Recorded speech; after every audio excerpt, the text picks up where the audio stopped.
जब मैं बैम्बू बोलती हूँ तो आपके दिमाग में क्या इमेज आती है? पैंडास में भी? पर असल में बैम्बू के कल्चरल रूट्स काफी इंटरेस्टिंग हैं। इन रूट्स को समझने के लिए हमें लगभग 30 मिलियन साल पीछे जाना पड़ेगा। तो इंतजार किस बात का है? Let's talk bamboo.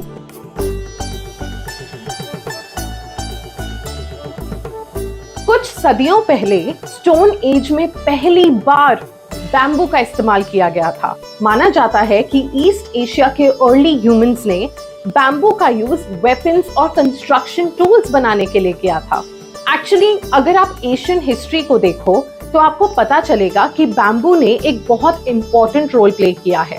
इसीलिए हर एशियन कंट्री की कल्चरल प्रैक्टिसेस में बैम्बू का इस्तेमाल पक्का होता है। चाइना में बैम्बू को रेजिलियंस, फ्लेक्सिबिलिटी और मॉरल इंटेग्रिटी का सिंबल माना जाता है।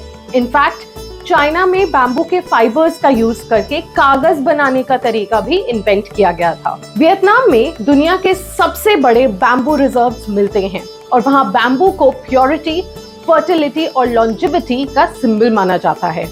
वियतनाम के पास लगभग 1.4 मिलियन हेक्टेयर्स बैम्बू रिजर्व्स हैं। अब बात करते हैं भारत की। भारत के नॉर्थ ईस्टर्न ट्राइबल कम्युनिटीज ने बैम्बू को अपने क्राफ्टमैनशिप में खूब इस्तेमाल किया है।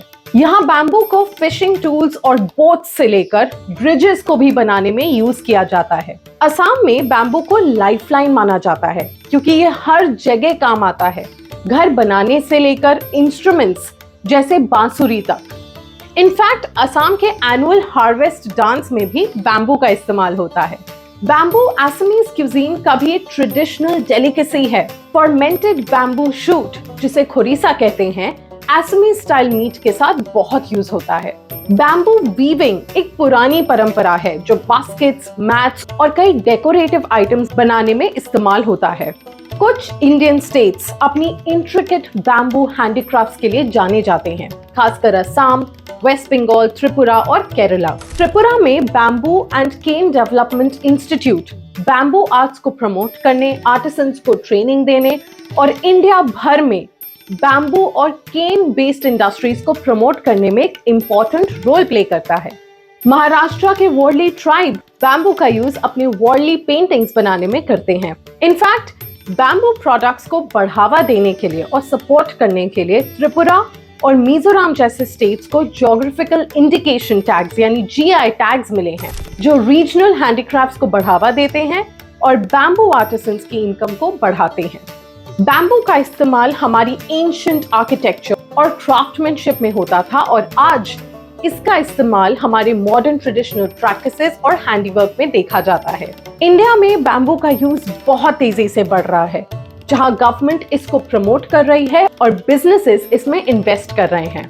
इसके बारे में और जानने के लिए हमारे पिछले एपिसोड को जरूर देखें। 2017 के the Indian forest amendment act ने बैम्बू का स्टेटस पेड़ों की कैटेगरी से हटाकर इसे माइनर फॉरेस्ट प्रोड्यूस बना दिया।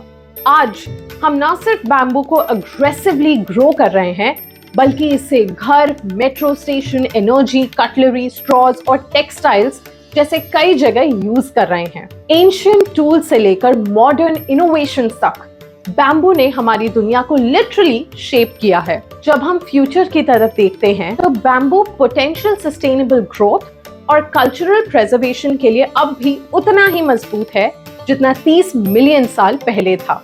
बैम्बू इंडिया के सस्टेनेबिलिटी कमिटमेंट और आत्मनिर्भर भारत के साथ परफेक्टली अलाइन करता है। ये हमारे कल्चरल रूट्स को बनाए रखने का एक प्रॉमिस है। इस तरह बैम्बू, जो कभी प्रॉस्पेरिटी, गुड हेल्थ और लक का सिंबल माना जाता था, अब इंडिया की मॉडर्निटी और सेल्फ रिलायंस का सिंबल बन गया है। Watch new episodes of Let's Talk Bamboo every Sunday only on our YouTube channel. If you liked this video, subscribe to News with Navya and drop a comment below. You can also support our climate journalism by clicking on the link in our description.